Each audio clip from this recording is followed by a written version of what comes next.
Pataas ang bilihin, ang dolyar naman po ay tumataas at ang peso ay humihina. Nung minsan nga, umabot na ng 60 pesos per dollar. Ay, nako, kailangan na ba na magpanik? Kailangan na mag-alsa balutan? Hep. Bago tayo magpanik, ano po ang dapat natin gawin tuwing panahon ng krisis?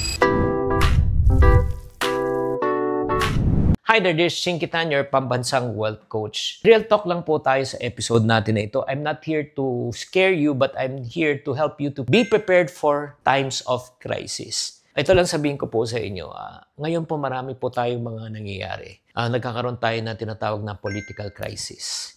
Because of the political crisis, nagkakaroon tayo ng economic crisis. Dahil yung mga investor po nagpo-pull out or if not naman, yung mga nagpapautang po sa atin, hindi na nagpapautang. At alam ko, syempre, nakakatakot po. Pero, ang takot mismo ang dahilan kung bakit minsan lalo pang lumalala ang problema. Alam nyo ba, according to BSP, nung data po ng 2024, during financial downturns, pakinggan nyo to, 72% ng mga Pilipino nagkakaroon ng fear. Nagwi-withdraw ng savings, nagbebenta ng investment dahil natatakot. Pero guess what? 28% na mga Pinoy na kalmado at may plano, sila ang kumikita pagkatapos ng crisis. Ay, totoong-totoo po yan. Naalala ko tuloy nung di pa pinapanganak sa inyong karamihan, pero during the time of the 1980s, nagkaroon ng mga coup d'etat.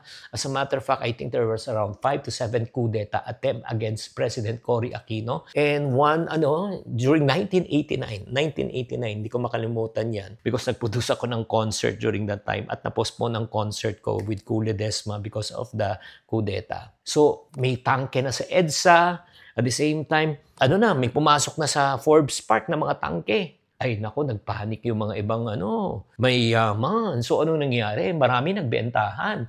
At may isang particular na isang neighbor. So, anong ginawa niya? Pinagbibili niya yung lahat ng mga bahay. So, to cut the long story short, right now, I think he has 8 to 10 properties sa may Dasmariñas at Forbes. Nabili niya ng bargain prices.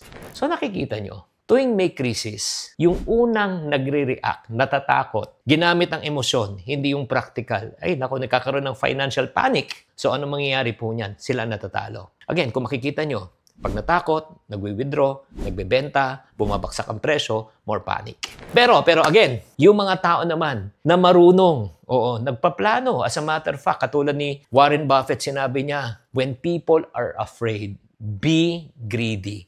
And when people are greedy, be afraid. You move in the opposite. Tulad din ng pandemic, alam mo, di ba? Maraming nagbentahan na ng stocks noong 2020. Pero yung bumili ng mga property, yung mga stocks noong 2020, ngayon, di ba? Alam na natin yan. Kaya mga friendship, ito yung 3 simple strategies na pwede nating gawin. Lalo sa ating mga kaiponaryo, yung mga loyal subscribers natin dito. Okay, ito yung dapat nating gawin. Pag tayo po ay sa panahon ng crisis, number 1, focus on your cash flow, not just on your fear. Again, we say cash flow, daluyan ng pera. Again, tingnan po natin ang datos ng BSP noong 2023. Household survey ito, 61% ng Pinoy household walang emergency fund. Kaya kapag may crisis, may panic, nawala ng work, utang. Kaya nga importante po, if I were you right now, mag-prepare na po tayo. Habang wala pa yung crisis o papunta pala yung crisis o nangyayari na yung crisis, magsimula ka kahit na pa 100 pesos, 500 pesos per month, di ba? O kahit na 5,000 pesos per month, di ba? Kaunti lang, kahit napakaunti, konti. Like for example, ito lang kung mag 100 a day ka lang, 3,000 a month times 12 months, 36,000 in a year, buffer mo na yan. Not bad, di ba? That's number 1. Number 2, ang strategy po natin aside from magtabi tayo ng emergency fund just in case, number 2, stay informed. Tumigil ka na sa kakadoom scrolling na parating natatakot ka na lang. Alam mo, importante yung tinatawag natin na mental health Alam nyo ba, 40% ng mga taong stress. Nai-stress dahil sa mga fake news. Nai-stress dahil sa mga maling balita. So I would suggest, listen to credible financial mentors, not to the media noise. Di ba?